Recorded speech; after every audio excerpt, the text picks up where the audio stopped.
মসজিদে নববীর সামনে বারান্দায় নবীজি বসা, চেহারা মুবারক মলিন।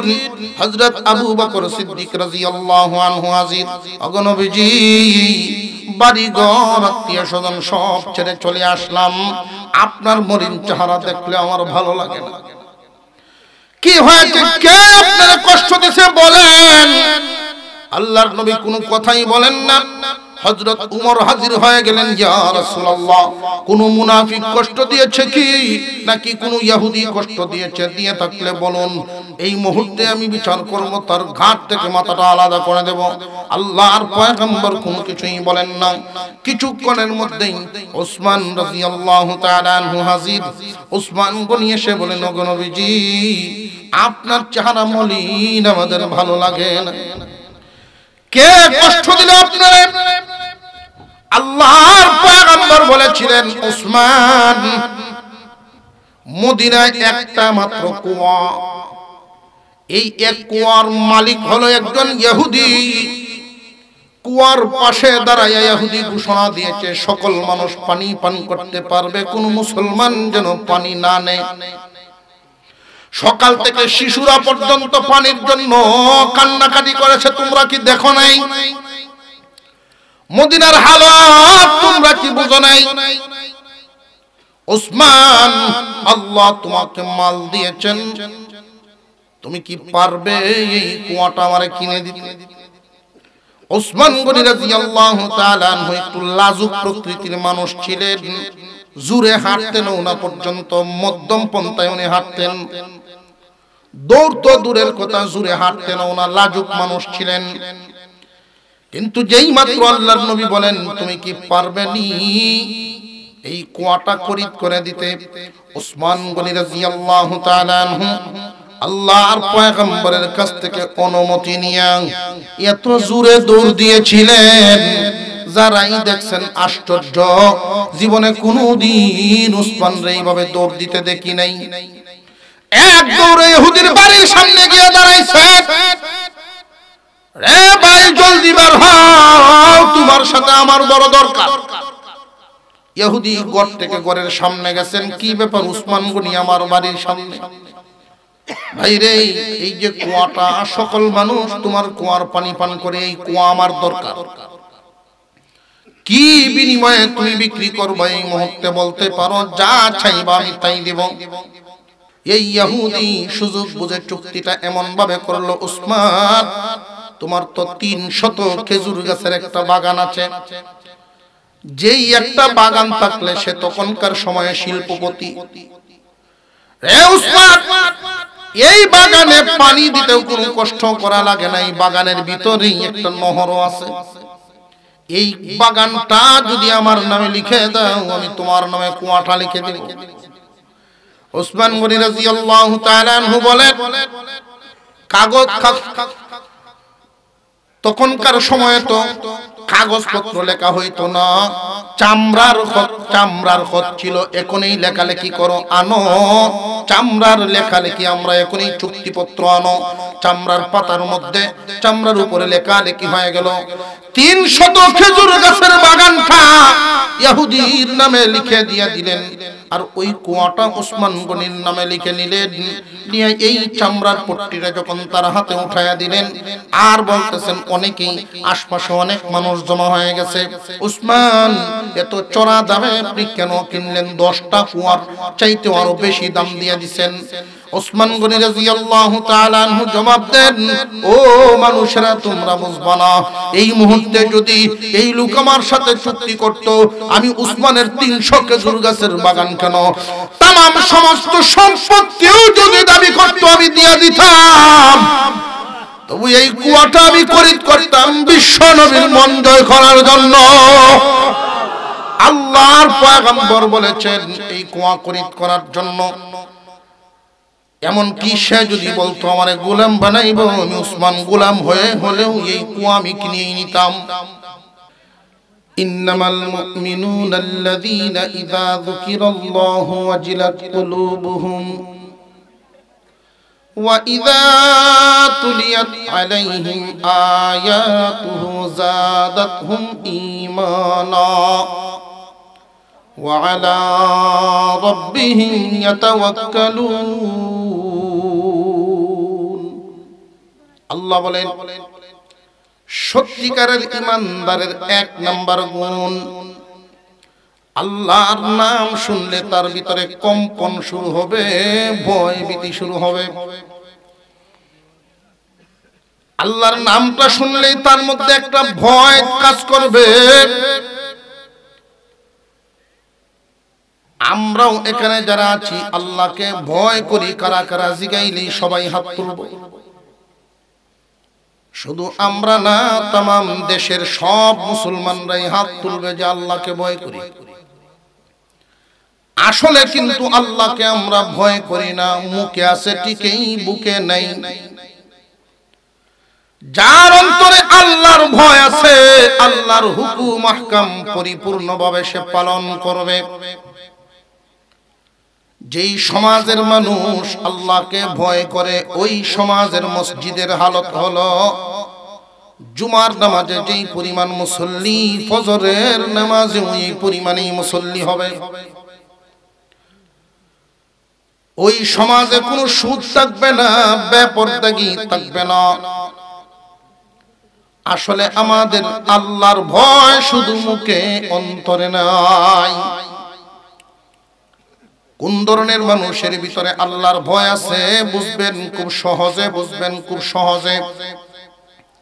আল্লাহকে যারা ভয় করে, প্রথমত আল্লাহর ভয়ের ব্যাখ্যাটা একটু অনেক লম্বা চূড়া, আমি শর্টকাট ভাবে যেন মনে রাখতে পারেন এই জন্য শর্টে বলি। আল্লাহ যা নিষেধ করেছেন এগুলো ছেড়ে দিবে, আল্লাহ যা আদেশ করেছেন এগুলো সে আঁকড়ে ধরবে। আল্লাহ পাক রব্বুল আলামিনের ভয় তার ভিতরে এই পরিমাণ যে আল্লাহর নাম শুনলেই ভিতরে একটা কম্পন শুরু হয়, তার মধ্যে পরিবর্তন আসবে। অর্থাৎ খুব ভালো করে বুঝবেন মুসলমান ইমানদার ভাইরা আমার, একজন মানুষ জমিতে কাজ করতেছেন, এমনি যদি মুয়াজ্জিনের আযান শুনেন আল্লাহু আকবার আল্লাহু আকবার, কাজের মায়া কমে যাবে, মসজিদের মায়া ঢুকে যাবে, পরিবর্তন হবে। খুব মনোযোগের সাথে কাজটা করতেছে, যেই মাত্র আল্লাহর নাম তার কানে বাজবে, এই মায়া ছেড়ে দিয়ে আল্লাহর সামনে দাঁড়াতে হবে। নামাজের সময় হয়ে গেছে, পরিবর্তন চলে আসবে মনের ভিতরে। কোন একজন মানুষ কটু ভাষায়, অশ্লীল ভাষায় যদি কেউ অকথ্য ভাষায় গালিগালাজ করতে থাকে, এই মুহূর্তে যদি তারে কেউ স্মরণ করায় দেয় আল্লাহকে ভয় করো, সত্যি যদি তার ভিতরে আল্লাহর ভয় থাকে, সাথে সাথে পরিবর্তন হবে। অর্থাৎ চিল্লা পাল্লা বন্ধ হয়ে স্টপ হয়ে যাবে জবান। গুনার কাজের দিকে ধাবিত হচ্ছে, এই টাইমে যদি কোনো মানুষ তারে স্মরণ করায় আল্লাহকে ভয় করো, এই কাজের দিকে আর যাবে না, আল্লাহর ভয় তার ভিতরে চালু হয়ে যাবে, কম্পন শুরু হয়ে যাবে। আল্লাহ পাক রব্বুল আলামিনের নামের ভয় যার অন্তরে আছে, বুঝবেন ইমানদার, সত্যিকারের ইমানদার হওয়ার গুণ তার মধ্যে একটা আছে। আল্লাহর নাম শুনলো, গুনাহ ছাড়লো না, আল্লাহর নাম শুনলো, নেক কাজে লাগলো না, বোঝা গেল আল্লাহর ভয় তার ভিতরে নাই। কোন ধরনের ইমানদার? আল্লাহ বলেন তোমাদের মতো করে তোমরা বলতে থাকো, আমি আমার পক্ষ থেকে জানায়া দিলাম সত্যিকারের ইমানদারের গুণ হবে 5টা। সত্যিকারের ইমানদারের গুণ হবে কয়টা? জবান খুলে কয়টা? আরো জোরে। 1 নম্বরে আল্লাহর ভয়। কার ভিতরে কি পরিমাণ আছে নিজেই নিজে হিসাব মিলায় ফেলেন, কারোর বলার দরকার নাই। আপনি কোন মানের ইমানদার আপনার হিসাব আপনি মিলায় ফেলেন। দুনিয়ার ব্যাংকে টাকা জমা দেওয়ার আগে নিজে একবার গণি না, আগে নিজে একবার গণি, এরপরে ব্যাংকাররে দিয়া গণাই। আল্লাহর দরবারে তোমার এই ঈমান পরীক্ষা করার আগে নিজে পরীক্ষা করিয়া লও। আল্লাহর ভয় ভিতরে জাগানোর চেষ্টা করো। পূর্ণ করার জায়গায় দুনিয়া থেকে বিদায় হয়ে গেলে আর ঈমান আনতে পারবে না। এক নাম্বার গুণ ঈমান, আল্লাহর প্রতি যার ভয় আছে, ঈমানদারের এক নাম্বার গুণ আল্লাহর ভয়। দুই নাম্বার ওয়া ইযা তুলিয়াত আলাইহিম আয়াতুহু যাদাতহুম ঈমানা। ঈমানদারের দুই নাম্বার গুণ হলো আল্লাহর কালামের তিলাওয়াত শুনলে তার ঈমান বাড়বে।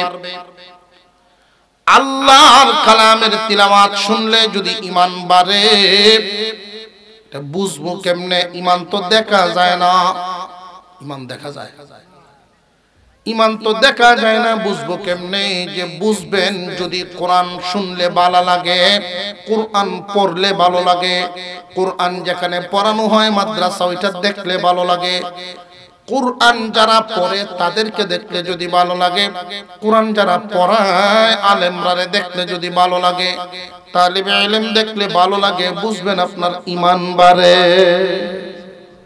এটা কয় নাম্বার গেল? আপনারা নাম্বারগুলি বললেন। ঠান্ডার রাত, আপনারা যদি একটু সহযোগিতা করেন তাহলে কথাগুলো শেষ করা সম্ভব হবে। এটা কয় নাম্বার গুণ? দুই নাম্বার। এক নাম্বার আল্লাহর ভয়, দুই নাম্বার কোরআনের মহব্বত। যার ভিতরে কুরআনুল কারীমের ন্যূনতম মহব্বত থাকে না, কোরআনের মহব্বত নাই, এই লোক ঈমানদার না। সমাজে অনেক নামে দামে মুসলমান আছে, আলেমদের বিরুদ্ধে সমালোচনা করে। অনেক নামদামি মুসলমান আছে, মাদ্রাসার বিরুদ্ধে অবস্থান নেয়। ব্যাঙ্গের ছাতার মতো কেল্লাই, অথচ মাদ্রাসার দরকার আছে না নাই? আলেম উলামা যদি সমাজে না থাকে, গরু মরে, ছাগল মরে, মুরগি মরে, মানুষও এভাবেই মরবে, জানাজা দেওয়ার কেউ থাকবে না। ফখরে বাঙ্গাল তাজুল ইসলাম রহমতুল্লাহ আলাইহি, উনি এক মজলিসে বসছেন, সব ইংরেজি আর উনি একলা আরবি। তো ইংরেজিরা যখন বেশি, ওনারা দেখলে তো একটু কোসা কাসা দিবই, ঠিক না বেটি? কোন এক জায়গায় যদি আমার মতো মেসাব একজনে দেখে আর সব ফ্যান শার্ট টাইওলা, তো তার আর মনের জোর বেশি না? তারা কুসায় কাসায় বলেন, হুজুররা সমাজের কোন কামেরই না, কোন কামে না, কোন কামও লাগে? তো ফখরে বাঙ্গাল রহমতুল্লাহ বলেন, এই কামও লাগে। এই আঙ্গুলের কিন্তু হওয়ার খুব সাংঘাতিক। এই আঙ্গুলটা এটা কাজ্জা লাগায়, ঠিক না বেটি? এইটা কাজ্জা যেমন লাগায়, আবার কোন কোন এলাকা থ্যাংক ইউ ভেরি গুড বোঝায়, দুইটাই ধন্যবাদ বোঝায়, যে যেমনে বুঝে। যেই মাত্র হুজুরে কইছেন, হ্যাঁ হুজুররা এই কামনাত লাগে, এখন তো সকল ইংরেজিরা ধরছে এই কামনাত মানে। আপনারা চেতেন না, বসেন, বুঝে না। হাতের 5 আঙ্গুল মিলে একটা সমাজ। আমাদের সমাজেও অনেক ধরনের মানুষ মিললে হলো একটা সমাজ। কেউ ব্যবসায়ী, কেউ গৃহস্থ, কেউ চাকরিজীবী, কেউ মেসাব। এই সকলে মিললে যেমন একটা সমাজ, এই হাতের 5টা আঙ্গুল মিললেও একটা সমাজ। লক্ষ্য করে দেখবেন, এই 5 আঙ্গুলের মধ্যে এই 4 আঙ্গুল গঠনের দিকেও মোটামুটি মিল, অবস্থানও খুব কাছাকাছি, ঠিক না বেটি? আর এই আঙ্গুলটা গঠনেও মিল নাই, অবস্থানেও কাছে নাই, দূরা আলাদা হয়ে গেছে। সমাজের মানুষও ব্যবসায়ীর সাথে চাকরিজীবীর তুতার মিল আছে, চাকরিজীবীর সাথে গৃহস্থেরও তুতার মিল আছে। লেবাস লোসন উড়া বসা মোটামুটি তারার অবস্থানও একসাথে, উড়া বসা একসাথে, সব একসাথে মিল হরে কাছাকাছি। তো আলেমরার সাথে তেমন মিল নাই, তারার অবস্থান একটু দূরা। একজন আলেম যদি কোনো পঞ্চায়েতেও যায়, সালিশ হগলের লাগিন বেড়া হইয়া দাঁড়ায়, ঠিক না? ঠিক। কোন বিয়ে বাড়ি উরুম দুরুম চলছে, ধুমধারাক্কা নাচ গান সাউন্ড বক্স চলতেছে। যেই পাগড়ি পুগড়ি বাঁধতে মসজিদের খতিব সবাই হাজির, আহা হবলের লাগি একটা ইতস্ততা আরম্ভ, জোরে কর, যন্ত্রণা শুরু হয়েছে। এই আঙ্গুল যেমন সমাজ থেকে অনেকটা দূরে, হাতের আলেমরাও এত দূরে। তবে হ্যাঁ, এই আঙ্গুল কিন্তু এই হাত নামক সমাজের জন্য অত্যন্ত গুরুত্বপূর্ণ। এই আঙ্গুল যদি না থাকে, এই চাইরোটা অচল, এই চাইরোটা কোনো কাম নেই। এই আঙ্গুল যদি না থাকে, লবণ হলে তার না, জোরে কর, হাত বইটা হইব, বইটা হইব, বইটা এমনি দেওয়ান লাগবে, ধরতে পারবে। ঠিক তেমনি ভাবে উলামায়ে কেরাম এমন উম্মতে মুহাম্মাদের জন্য আলেম সমাজ এই আঙ্গুলের মতো গুরুত্বপূর্ণ। এই আঙ্গুল না থাকলে যেমন হাত অচল হয়ে যায়, আলেম উলামা না থাকলে মুসলিম সমাজ অচল হয়ে যায়।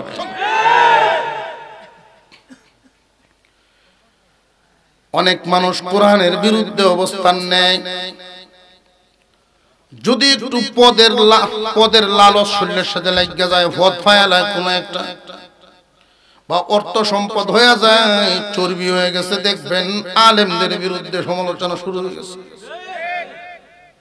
জানিয়ে রাখবেন,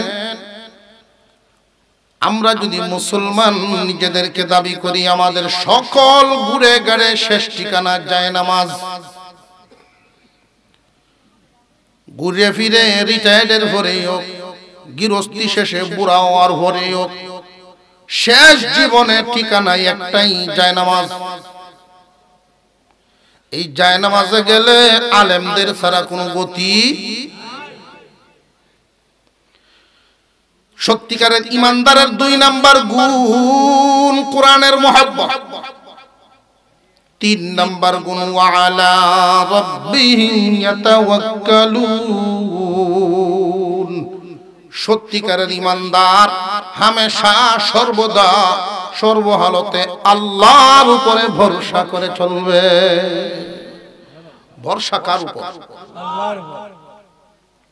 কালা কালা ঘুম হাত তুলেন দে, ঘুমো তাহলে কেউ হাত তুলে না, যে ঘুম আছে হাসাবে আছে, আদা মাদা নাই, পুরা আছে। কে কে সজা একটু হাত তুলেন তো দেখি। মাশাআল্লাহ বাজান, আপনার তুলনা না, না তুলনা চাদরের ভিতরে হাতটা না রে তাকবীর। আমারও টাইম হয়ে দিছে শেষ, নইলে আরো ঘন্টা খানিক আগে সাক্ষাৎ হয়ে যেত। শীতও হচ্ছে হঠাৎ করে, কয়েকদিন যাবত খুব শীত যাইতেছে একটু বেশি। একবার পায়জামা হিন্দেলছে ডাবল, 2 পায়জামা, শীতে সাইকেল দৌড়ে যাইতেছে মাহফিল, 2 পায়জামা হিন্দেলছে। মাহফিল আর হুন তাল্লো না, বের লাগিয়েছে গিয়া পেশাব করার গিয়ে এক সেল কুলছে আর একটা কুলছে না। সারা বছর যে অভ্যাস, সেই অনুযায়ী এখন তো আবার কাম ফেসলে গেছি গিয়ে বাড়ি ডাকি আর ভাই না নাম কইল আপনি তো বুঝছেন, ক্যামেরা কুমেরা আছে না, খবর যাই হুজুর এই দেওয়ার ওয়াজ কোন লাগে। শীতের হালতটা দেখলাম, সর্বহালতে ভরসা থাকবে কার উপর? এটা বুঝবেন আপনারা, সংখ্যায় খুব কম মানুষ পাবেন এরকম। যদি জিজ্ঞাসা করেন কেমন আছো, আলহামদুলিল্লাহ উচ্চারণটা খুব কম মানুষের জবানেই পাওয়া যায়। ইমানদারের মুখ থেকে পোষ করে বেরিয়ে যাবে আলহামদুলিল্লাহ। কেমনে চলেন? ইমানদারের জবানে উচ্চারণ হবে আল্লাহ চালায় ছেলের উসিলায়, আল্লাহ চালায় ব্যবসার উসিলায়, আল্লাহ চালান গৃহস্থির উসিলায়। ঢাকা কেমনে যাইবা? যে আল্লাহ যেমনে নেন, তবে গাড়ি উসিলা। আমাদের সবকিছু করে দেন কে?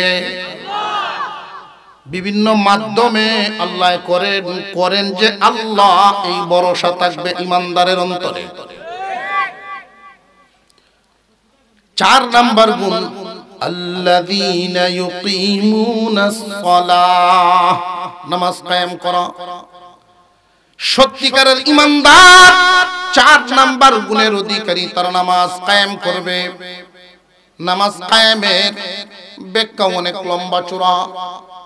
নামাজ কায়েম শব্দের অর্থ হলো প্রতিষ্ঠিত করা, নামাজকে প্রতিষ্ঠিত করা। নিজের বডির মধ্যে করো, নিজের পরিবারের মধ্যে, তোমার অধীনস্থদের মধ্যে নামাজকে প্রতিষ্ঠা করতে হবে। নামাজ প্রতিষ্ঠা হবে কখন, কেমনে বোঝা যাবে? খুব ভালো করে বুঝে নামাজকে নামাজের মতো করে আদায় করা। আমাদের যেমন একটা বডি আছে, নামাজেরও একটা বডি আছে। আমাদের বডির এমন অঙ্গ আছে যেই অঙ্গ না থাকলেও মানুষ বাঁচবে। নামাজেরও এমন অঙ্গ আছে যে অঙ্গ ছুটে গেলেও নামাজ ঠিক থাকবে। আমাদের বডির এমন অঙ্গ আছে যে অঙ্গ না থাকলে মানুষটাই বাঁচত না।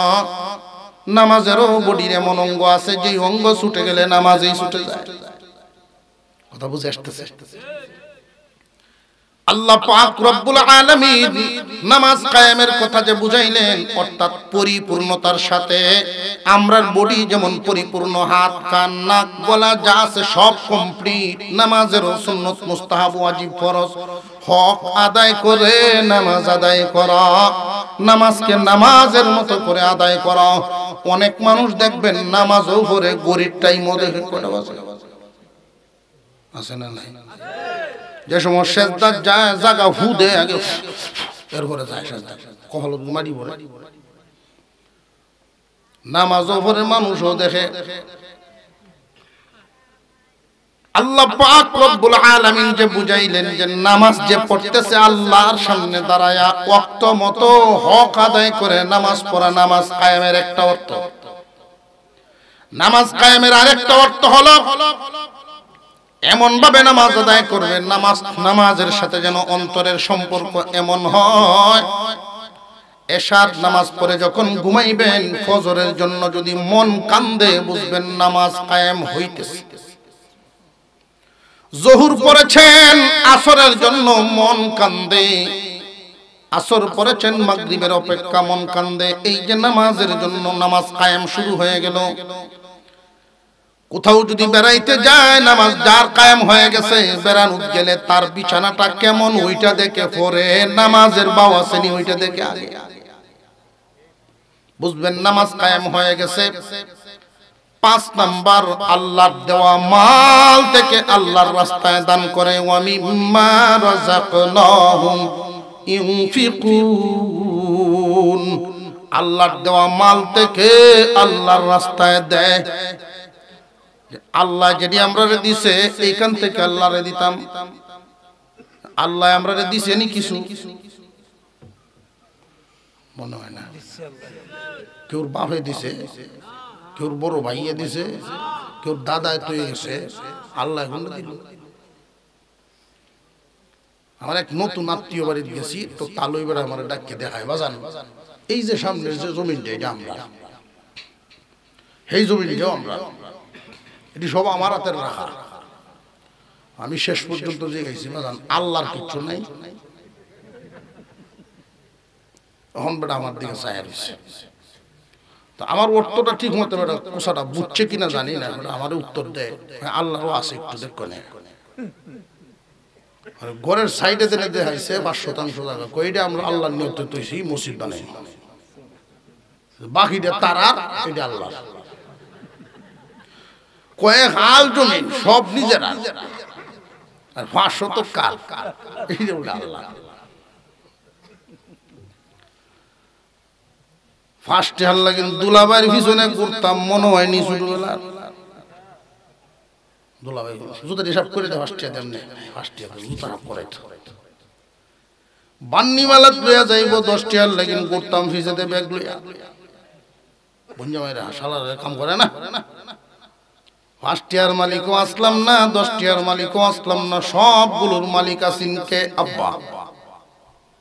এরপরে দিছেন আমারে, অর্থাৎ এই দুনিয়ার সমস্ত সম্পদের আসল মালিক আল্লাহ। আমরা কিছুদিনের জন্য ম্যানেজারি দায়িত্ব দেন। 100 বছর আগে এই এলাকায় কেউ ছিল এমন কি কেউ আছে? 100 বছর আগে। আগামী 100 বছর পরে এখানে কেউই আর থাকবো না।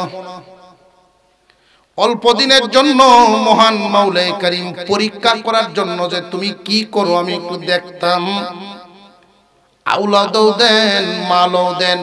কেউ আওলাদ এবং মাল পায়া এই কথা বলে না যে আমার আল্লাহ দিছে। কেউ আছে বললে যায়, যারা বললে যায় দেখবেন তার অবস্থা আটটা গেলে তার শরীর কেউ লাগদারে না।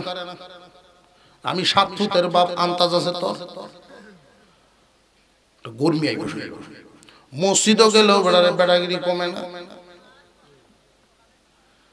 সম্পদ যদি বেশি হয়, আল্লাহর দেওয়া যে সম্পদ এটা বলিয়া যায়। এই কারণেই মানুষকে দেখবেন সম্পদের গরমে মানুষের সাথে আচরণ করে। কইব বাড়িতে বাইরিবে কই দিয়া, সব জায়গা আমার বাইরিবে কই দিয়া, এমন কইয়া আছে না নাই?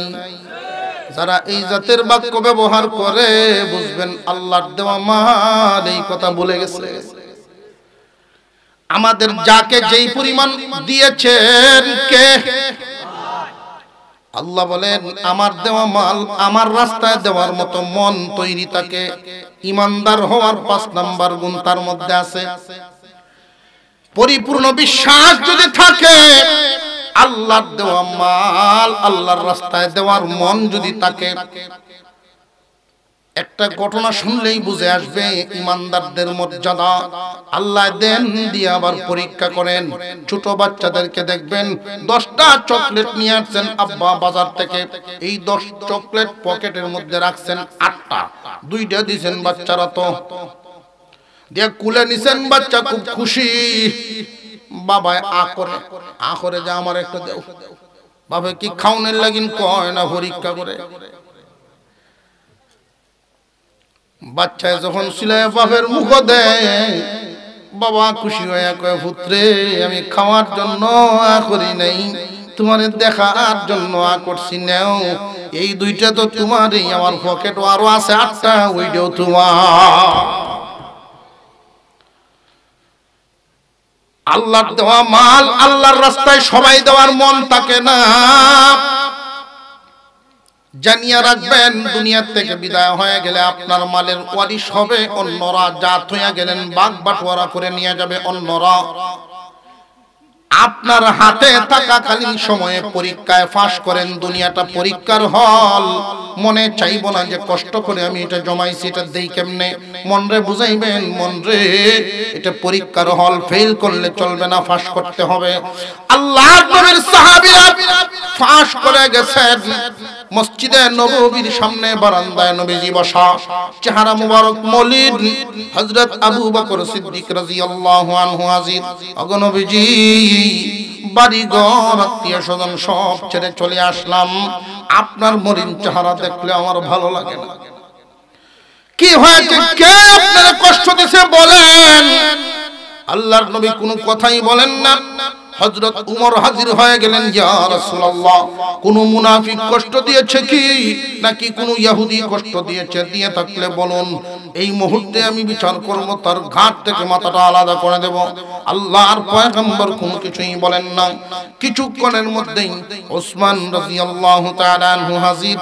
ওসমান গনি এসে বলেন, ওগো নবীজি, আপনার চেহারা মলিন, আমাদের ভালো লাগে না। কে কষ্ট দিল আপনারে? আল্লাহর পয়গম্বর বলেছিলেন, ওসমান, মদিনায় একটা মাত্র কুয়া, এই এক কুয়ার মালিক হলো একজন ইহুদি। কুয়ার পাশে দাঁড়ায় ইহুদি ঘোষণা দিয়েছে, সকল মানুষ পানি পান করতে পারবে, কোন মুসলমান যেন পানি না নেয়। সকাল থেকে শিশুরা পর্যন্ত পানির জন্য কান্নাকাটি করেছে। তোমরা কি দেখো নাই? মদিনার হালাত তোমরা কি বুঝো নাই? ওসমান, আল্লাহ তোমাকে মাল দিয়েছেন, তুমি কি পারবে এই কুয়াটা আমারে কিনে দিতে? ওসমান গনি রাদিয়াল্লাহু তাআলা আনহু একটু লাজুক প্রকৃতির মানুষ ছিলেন। জুরে হাঁটতেন না, পর্যন্ত মধ্যম পন্থায় উনি হাঁটতেন। দৌড় তো দূরের কথা, জুরে হাঁটতেন না, লাজুক মানুষ ছিলেন। কিন্তু যেই মাত্র আল্লাহর নবী বলেন, তুমি কি পারবে নি এই কুয়াটা খরিদ করে দিতে? ওসমান গনি রাদিয়াল্লাহু তাআলা আনহু আল্লাহর পয়গম্বরের কাছ থেকে অনুমতি নিয়ে এত জোরে দৌড় দিয়েছিলেন, যারাই দেখছেন আশ্চর্য, জীবনে কোনোদিন উসমান রে এইভাবে দৌড় দিতে দেখি নাই। এক দৌড়ে ইহুদির বাড়ির সামনে গিয়ে দাঁড়াইছে, রে ভাই জলদি বের হও, তোমার সাথে আমার বড় দরকার। ইহুদি ঘর থেকে ঘরের সামনে গেছেন, কি ব্যাপার উসমান গনি আমার বাড়ির সামনে? ভাই রে, এই যে কুয়াটা, সকল মানুষ তোমার কুয়ার পানি পান করে, এই কুয়া আমার দরকার।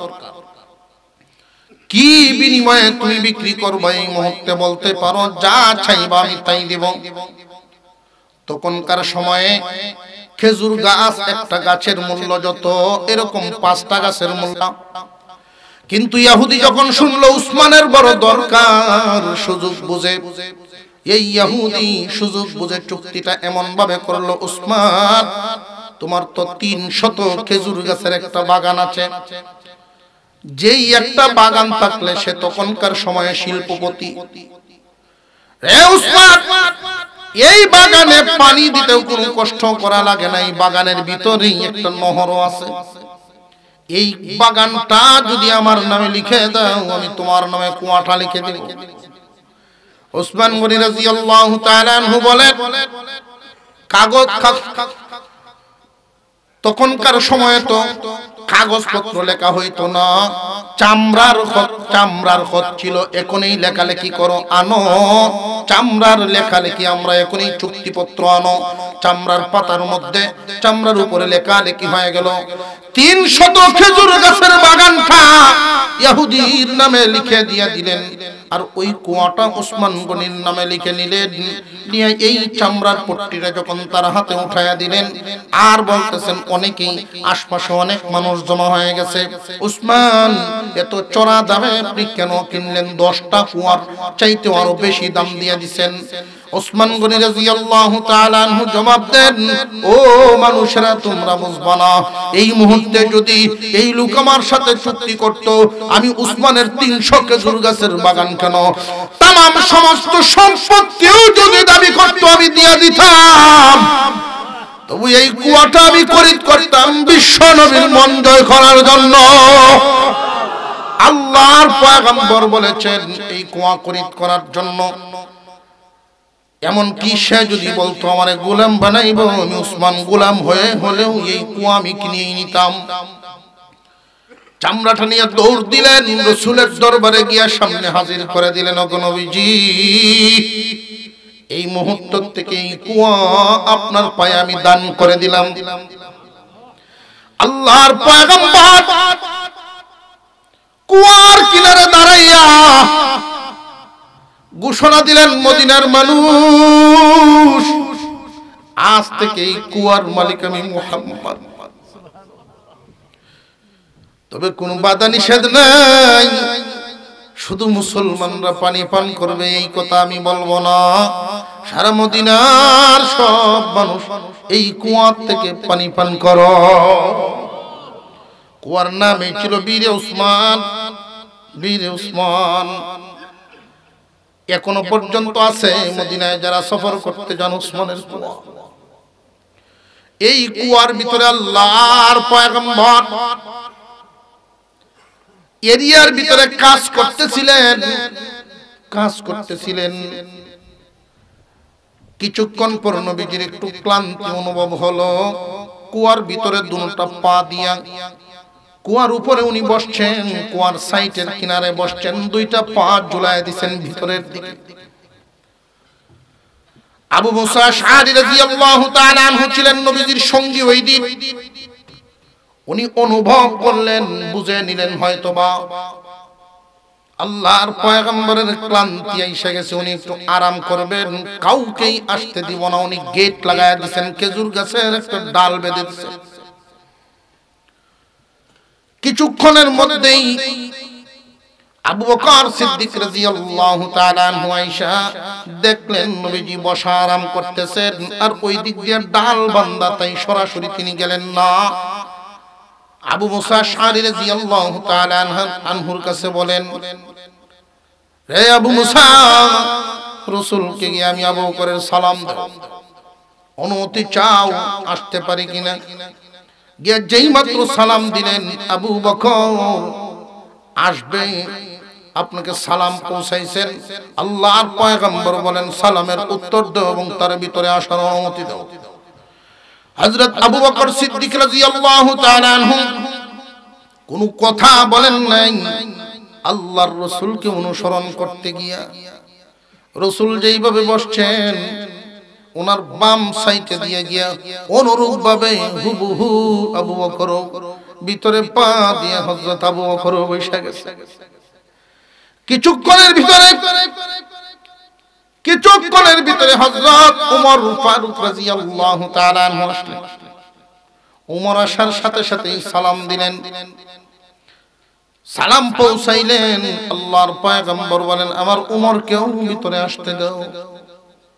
ওমর রাদিয়াল্লাহু আনহু ভিতরে ঢুকলেন, গিয়ে দেখেন আল্লাহর পয়গম্বরের বাম সাইডে দিয়ে আবু বকর, ডান সাইড খালি। তো ডান সাইডে দিয়ে বসার মতো সাহস উনি পাইতেছেন। আল্লাহর নবীকে কত সম্মান দিতেন, কত মানা মানতেন, যার নাম শুনলেই অর্ধেক পৃথিবী কাঁপতো, যার নাম শুনলে অর্ধ জাহান কেঁপে উঠত। আর ওমর রাদিয়াল্লাহু আনহু বলতেন আমি তামাম দুনিয়াবাসীর কাছে সত্য, কিন্তু রাসূলের দরবারে মুমের চাইতে নরম। আল্লাহর নবীর চোখে চোখে তাকায় সাহাবীরা কোনো সময় কথা বলতেন না। উনি ডান সাইডে বসতে সাহস করছেন না, উনি বাম দিয়া গিয়া আবু বকরের বাম সাইডে দিয়ে বসছেন। কিছুক্ষণ পরেই ওসমান রাদিয়াল্লাহু আনহু আসলেন। ওসমান আইসা সালাম দিলেন, এই সালাম রাসূলের দরবারে নিয়ে পৌঁছালেন। আল্লাহর পয়গম্বর বলেন